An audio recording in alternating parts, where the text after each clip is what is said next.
Alright guys, so today we're going to review another motorcycle. This is the Honda Rebel 1100. This is as a matter of fact, this is a 2021. This is the first year that they made the 1100, which is pretty wild.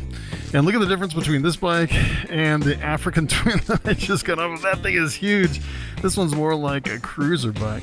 So this one actually still has the automatic transmission.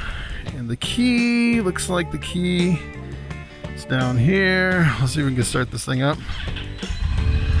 Oh yeah, this will be interesting. So I actually have this thing on sport mode.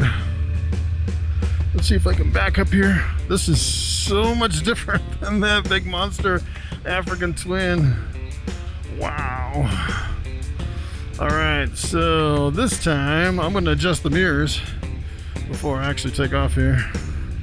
And the mirrors on this one, it seems like they're not quite as good as the African Twin.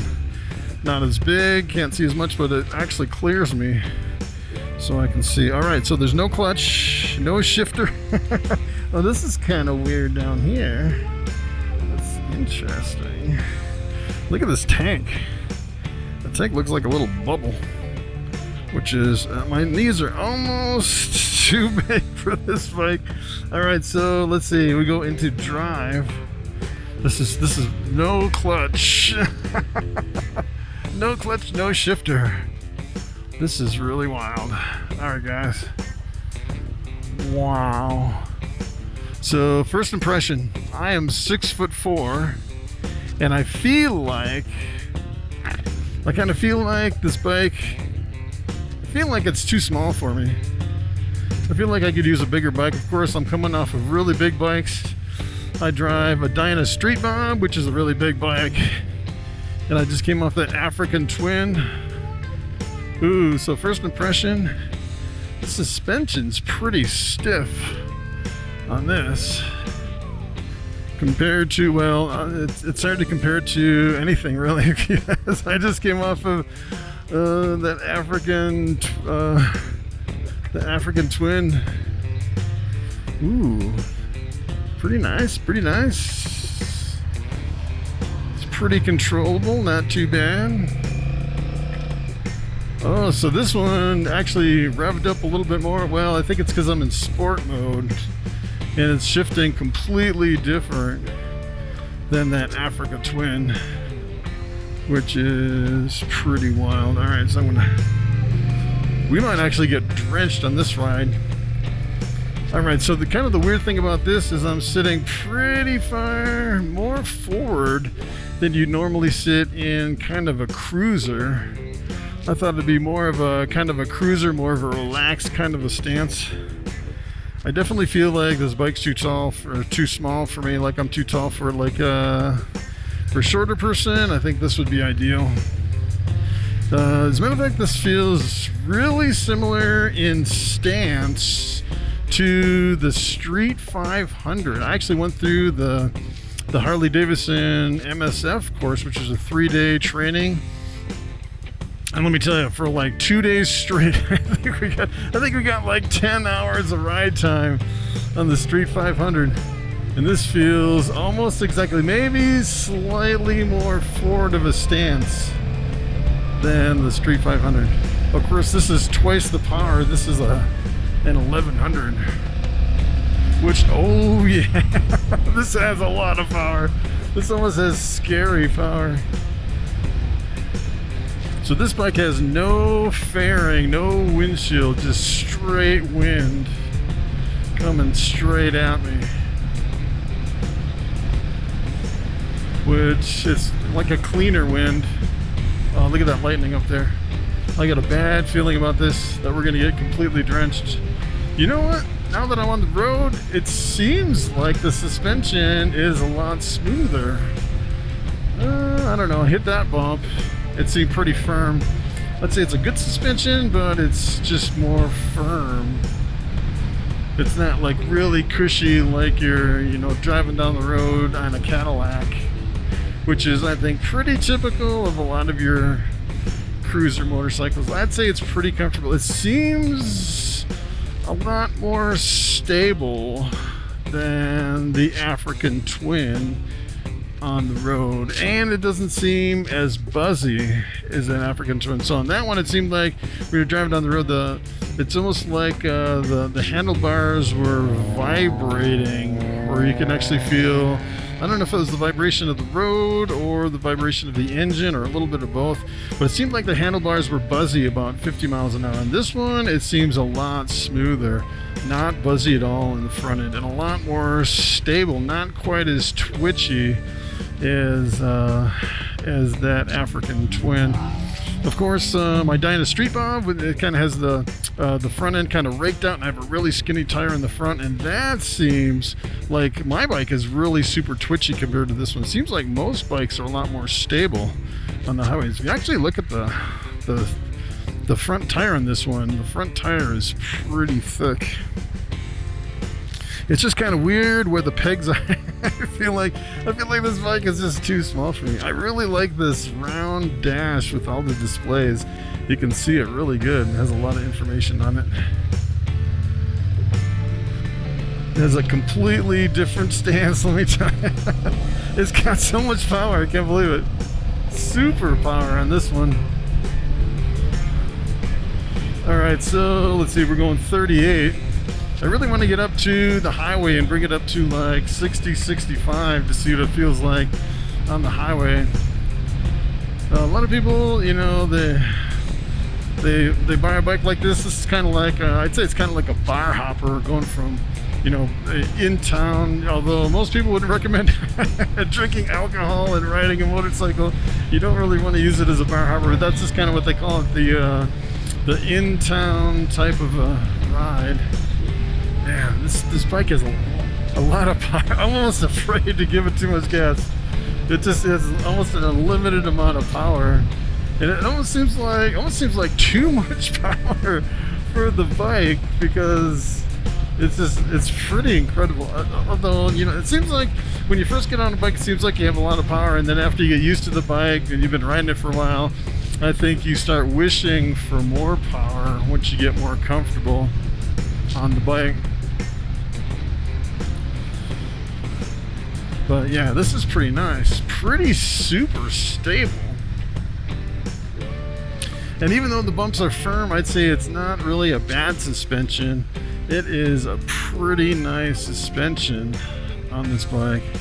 It just seems like the first few bumps that I went over, and the brakes are, well, I haven't really tried the brakes that much, but they don't seem like they're super touchy. Like, I kind of grabbed the brakes a little bit and I slowed down a little bit. I kind of really grabbed them, and it didn't, like, you know, surprise me as far as the brakes.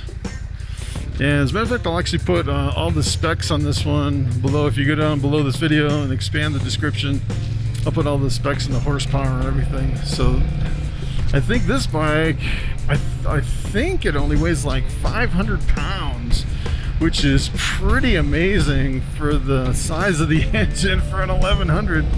This is like, yeah, it's like, you can definitely tell in the sportier mode, it's keeping it up in a higher RPM too, versus like if you had it in, I think there's a rain mode, and there's another mode that kind of dumbs it down a little bit.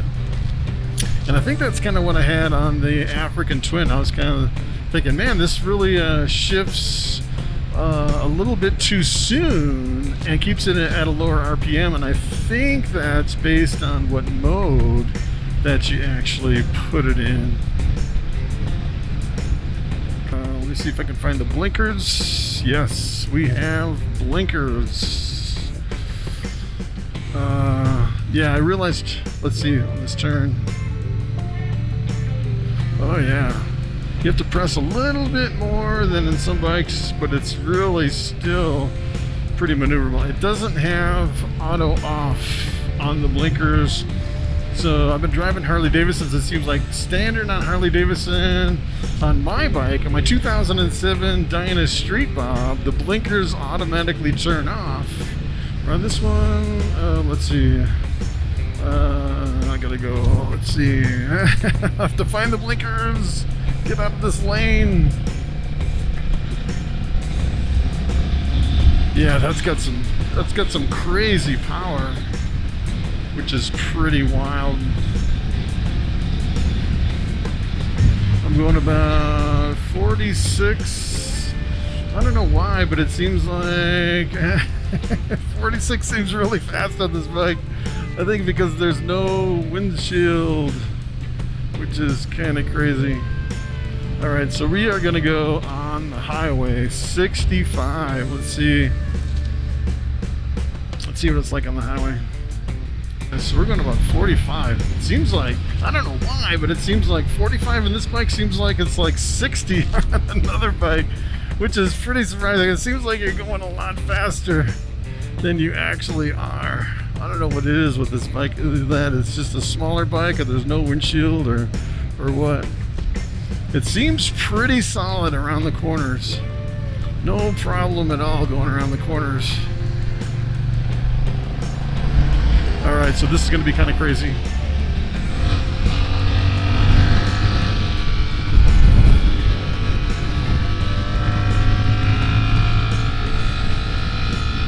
Wow.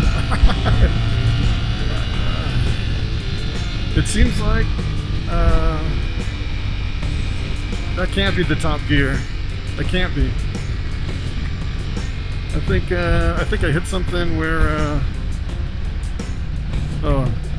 I think I'm in manual mode. Yeah, I was in manual mode and I got stuck in second gear. I hit the little paddle shifter. That's what happened. So, all right, so I don't know how fast we're going to be able to go on this road, because I'm going to take the first exit up here, which is the Morrison exit. All right, so it does have a paddle shifter up here on the handlebars. So one of the worst conditions to drive in for me is strong wind, and right now there's a lot of strong wind with that storm coming in. Even worse than strong wind is strong wind and rain, which we could possibly get. All right, so let's see, blinker. I want to move over to this exit over here. So not too bad. 62, 63, pretty stable on the highway. I'd say if you're going 65 for long distance, not too bad. Just a little bit of fuzziness in the handlebars, but not too bad. Pretty smooth. I'd say not really that much fuzziness at all. Especially compared to the African Twin. That thing was super buzzy. It had like, you know, you had like you were hanging onto a vibrator in your hands or something. It was like really super buzzy. This one is definitely smoother. Yeah, I'd say you could do long-term 65 on this one. The seat seems pretty firm on this one, so it's not like a cruiser seat. I think long term, if you're going 65, probably the thing that would get you most is the seat. The other thing on this one, you have to keep reminding yourself to turn off the blinkers. That's the one thing. Alright, so I'm going, well, I want to slow down a little bit. This guy's wanting to pass me, I know. Like right on my butt. Alright, so let's see. I think it's 55 through here. So this isn't bad. 55. It feels like you're going so much faster. I think because it's such a small bike. And there's a lot of wind too. And there's no windscreen.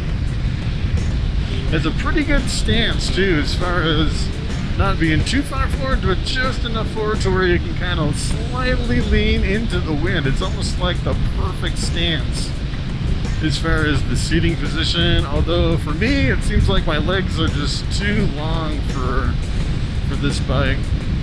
It has a pretty nice engine noise. I can actually hear it kind of purring away in the background over the wind noise, even at 57 miles an hour right here, 56, which I really like, to to be able to actually hear the sound of the engine. Of course, with this automatic transmission, ooh, the front brake and the back brake at the same time is pretty touchy.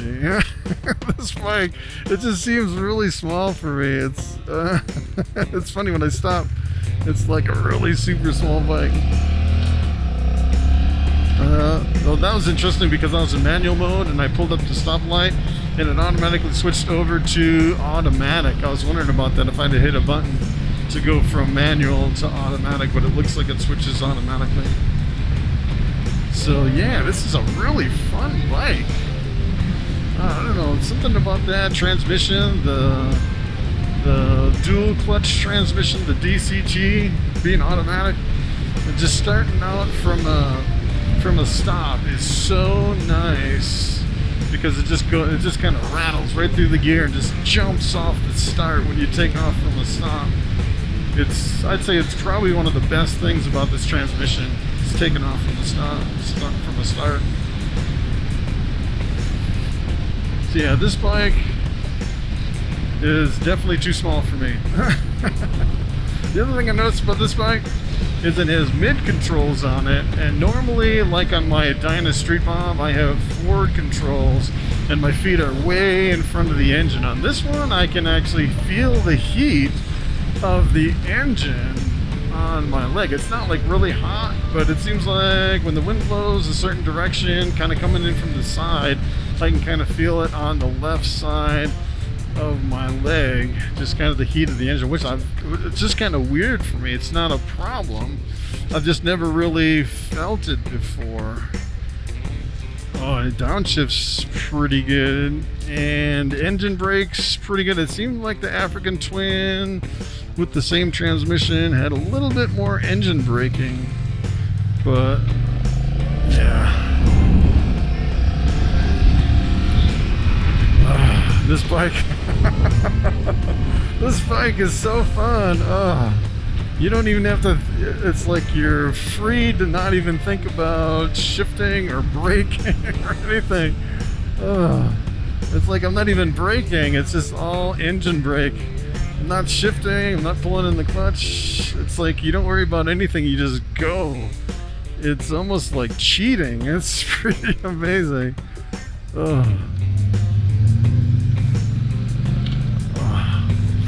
Alright, so one thing I noticed on this bike already, so on the African Twin, which was the last bike I just reviewed, that's why I'm kind of comparing it. I just got off the African Twin.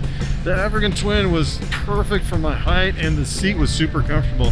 On this one, since the bike is so small and my legs are kind of crunched up, the seat is definitely hurting my tailbone. My tailbone is killing me right now, and I think it's just because this bike is too small for me, and the seat is really hard. Man, this bike, this bike's got so much power. It's like an unlimited amount of power whenever you want it.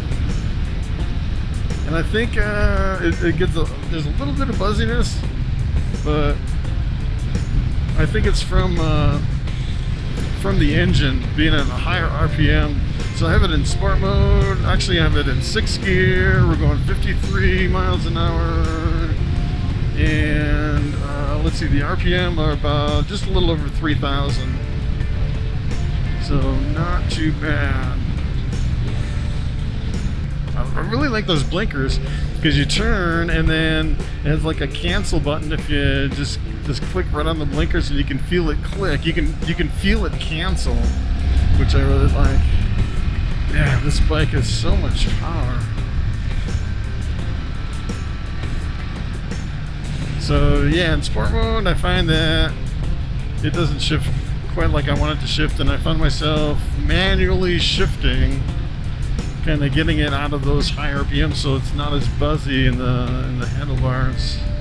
We'll do a little bit of side streets here instead of all the kind of the highways. I'm kind of curious to see how it's going to do around these corners and around the bumps. Oh yeah, you can definitely feel the suspension is definitely stiffer going around some of these bumps. Man, this is a fun bike though. Seems really super nimble. Probably one of the most nimble bikes that I've been on. Really confident around the corners. So this is a pretty cool bike. Even though it feels a little bit small for me, I think I could probably fix it. I don't know. Even with forward controls would help, but I don't know. Being 6'4" on this bike, I don't know. I don't know what it is about the automatic transmission. Is like when I'm sitting here at a standstill, I can, I don't have to worry about, there's a lot of things you worry about when you stop, right? Actually, if you want to put your hands down like this, like completely down off the steering wheel, you'd have to think about, all right, so I have to release the clutch, but I have to be in neutral, have to get everything. You'd have to worry about several things. And on this automatic transmission, you don't worry about anything. You just put your hands down. It's just awesome. And it's super fast and super nimble. Boy, I don't know. If I was a little bit shorter, this might be the bike for me. This thing is really fun. It's pretty amazing. But I'm just gonna turn around right here. All right, this is weird. This is really weird. No clutch, no friction zone. All right, so I'm gonna actually go right in here. Yeah, it's like a completely different experience with the automatic transmission. Let me tell you, it's almost life-changing. It's pretty amazing. All right, we made it without a GPS. This bike is so fun. If I was a little bit shorter, this is the bike I'd buy for sure. This is awesome. It seemed like the power was a little scary at first until I got used to it. I was like, oh yeah, this is the bike. The other thing I find kind of weird is the foot peg on the left side. Every now and then I put my foot on the little bracket instead of on the foot peg, which is kind of puts my foot up above the part of the bike there. As a matter of fact, I'm going to pull up here a little bit more. I want to put it up in the light here so we can get a little B-roll. I can put a little B-roll in here.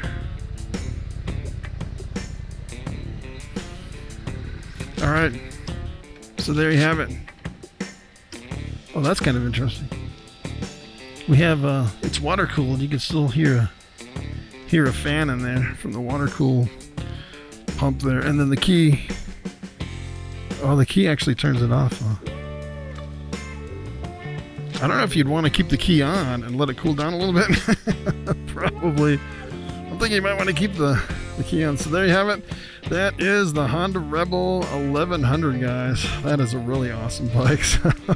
I just noticed too, it actually has the piggyback shocks, which are kind of an upgrade too, usually. So, all right, guys, thanks for watching, and I'll see you in the next video.